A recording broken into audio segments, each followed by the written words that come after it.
What is going on, guys? Welcome back to another episode. This one is going to be concise, but packed full of quality information that will help you in your hunt for a campsite while you're out there on the river. Today, we're talking about a really hard word to say, and that is navigability. These are the laws in your state that will govern where you can camp, where you can access river, and where's that boundary between trespass and public land. And so that's really important because in at least Texas, I do know that there's only two options. Either you are not going to be prosecuted with trespassing, that's when a landowner just lets you go and says, see ya, or you go to jail. There's no middle ground. We have a lot of landowners that like to protect their property, and understandably so. They do deal with a lot of trespassers, and I'm sure they're sick of it.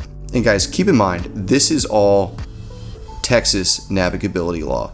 This is not going to one-to-one apply to your state. Take what I'm saying with a grain of salt, truthfully. So because we do have Hurricane Laura bearing down on us, we're going to jump right into the information. This is going to be beginner level. I'm going to put together a series on navigability because it is one of the more complicated aspects of this hobby of kayak camping. And we're going to start off with that first place that you can go camping. And that is going to be the barren rock bar or sandbar that is right up against the river, and there's virtually no elevation change between the river and the rocks. Time to put up my tent. All right, dude, you're all set up for the night. And one perfect example is on our Llano 3-day river trip. We were out there paddling. We were exhausted.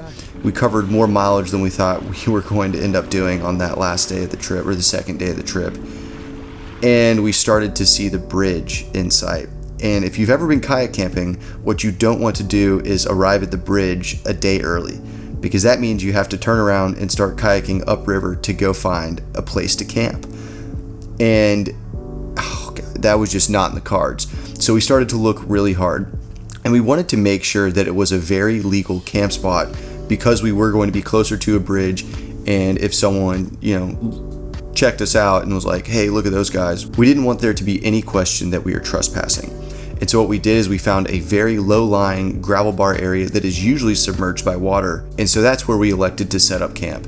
And this is considered riverbed. And one of the issues with this particular type of camping spot is if you push too far up away from the water, you risk trespassing and a confrontation with a landowner or a game warden. You should feel confident that you're camping in the riverbed every single time you set up your tent, because if you're not, you aren't going to enjoy the campfire, you're not going to enjoy dinner or hanging out with your friends, and really that's the purpose of getting out on the river and doing some kayak camping. But on the plus side, almost always this is the easiest place to drag your kayaks up from the river and set up camp because everything is right there. You're only like 5 feet off the river, and there isn't a huge hill to drag your gear up. So this one, I would say, is where we most often camp. However, the type of spot we're about to cover next is my favorite because there are no questions that this is a legal campsite. So when you're studying Texas navigability laws, one of the easiest places to have confidence is in an island. And whenever beginners are looking to go do some kayak camping and they ask me, where do I look? How do I evaluate the riverbed?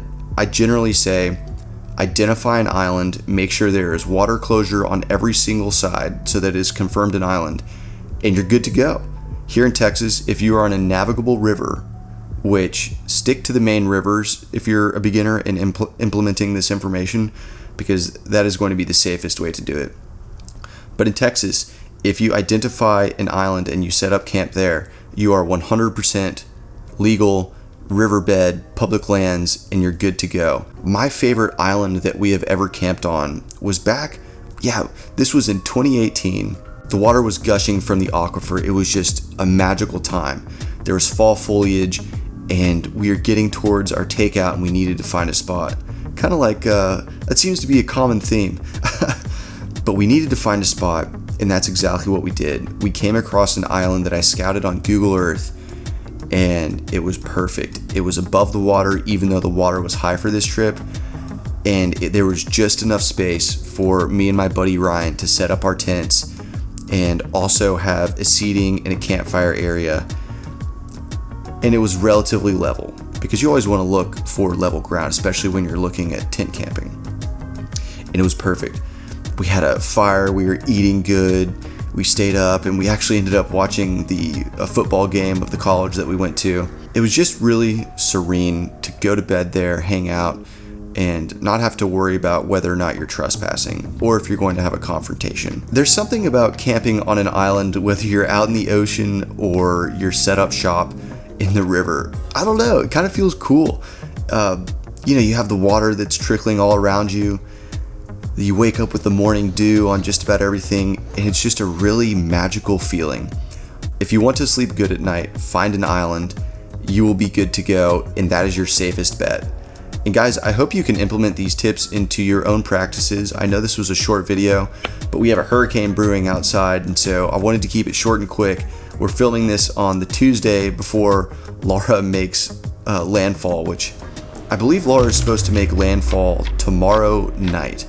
And I have a few trips coming up. I know you all have been asking where the adventure videos are. I have one planned for this weekend, assuming the hurricane doesn't mess it up. And then I have a really cool kayak camping adventure coming next month. That's all I'm going to say for now. Guys, make sure to like, comment, subscribe, and tune in, because when I do upload those adventure videos, you aren't going to want to miss it. I'll catch y'all on the next episode. See ya.